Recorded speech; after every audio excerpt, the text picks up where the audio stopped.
Hi, ഞാൻ ഇന്നിവിടെ പറയാൻ പോകുന്നത് ഒരു തത്തയുടെയും ഒരു കാക്കയുടെയും കഥയാണ്. നീനുവും മീനുവും സൂപ്പർ എന്നാണ് കഥയുടെ പേര്. നീന തത്തയും മീനു കാക്കയും കൂട്ടുകാരാണ്. പുതുവർഷത്തിൽ പുതുതായി എന്തു ചെയ്യാം എന്ന ചർച്ചയിലാണ് അവർ. നീനു, ഇത്തവണ നമ്മൾ എടുക്കുന്ന തീരുമാനങ്ങൾ കുറച്ച് വ്യത്യസ്തമാക്കാം. നമുക്ക് ചുറ്റുമുള്ളവരെ സഹായിച്ചാലോ? അവർക്ക് വേണ്ടി എന്തെങ്കിലും നല്ലത് ചെയ്യാനായ അതല്ലേ സൂപ്പർ.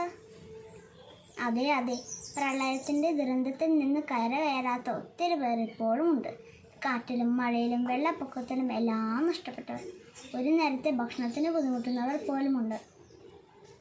നമുക്ക് നമ്മുടെ കൂട്ടുകാരെയും കൂട്ടാം. നമ്മുടെ സഹോദരങ്ങൾക്ക് വേണ്ടി നമ്മളാൽ കഴിയുന്ന കുഞ്ഞു കുഞ്ഞു സഹായങ്ങൾ ചെയ്യാം. ഈ പുതുവർഷം നന്മകൾ നിറഞ്ഞ് കൂടുതൽ മനോഹരമാകട്ടെ. Thank you.